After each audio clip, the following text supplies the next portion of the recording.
Jesus Cristo, Ele mesmo. A.B. Simpson, página 85. A volta de Cristo e o povo de Israel.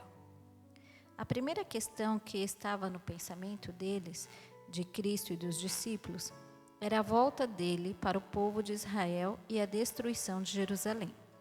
E essa é uma questão importante também no Evangelho de Mateus, que foi escrito especificamente para esse povo.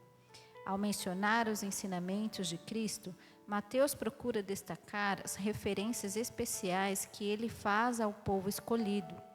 O texto do capítulo 24, de 4 a 28, com exceção apenas do verso 14, parece aplicar-se ao povo de Israel, falando dos castigos e sofrimentos que iriam sobrevir-lhes por haverem rejeitado o Messias.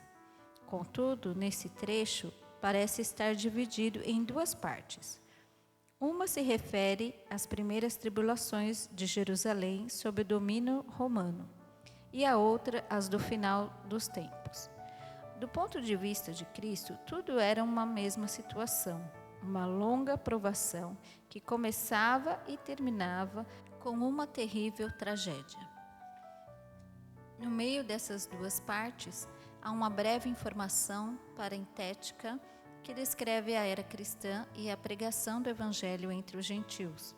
Mas as perspectivas para Israel são sombrias e lúgubres e atingiriam seu clímax com uma onda de falsidade e engano, seguida de uma calamidade nacional sem precedentes na sua história.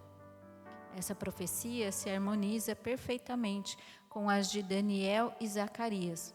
Daniel, por exemplo, diz o seguinte acerca da primeira destruição de Jerusalém: o povo de um príncipe que há de vir destruirá a cidade e o santuário, e o seu fim será num dilúvio, e até ao fim haverá guerra.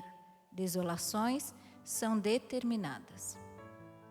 Mais adiante, referindo-se a outra tribulação de Jerusalém que ocorrerá no final da era, ele afirma: haverá tempo de angústia, qual nunca houve desde que houve nação até aquele tempo. Zacarias descreveu de forma ainda mais detalhada as calamidades que devem ocorrer nos últimos dias. Em toda a terra, diz o Senhor, 2/3 dela serão eliminados e perecerão, mas a terceira parte restará nela.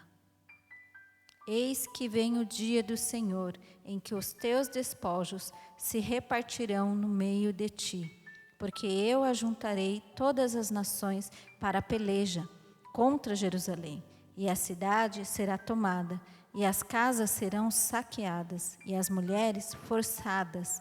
Metade da cidade sairá para o cativeiro, mas o restante do povo não será expulso da cidade. As predições do Senhor acham-se em perfeita harmonia com essas terríveis palavras. Não há dúvida de que grande parte dessa profecia se cumpriu quando os romanos, sob o comando de Tito e Vespasiano, tomaram a cidade. Mas ainda resta muita coisa para se cumprir.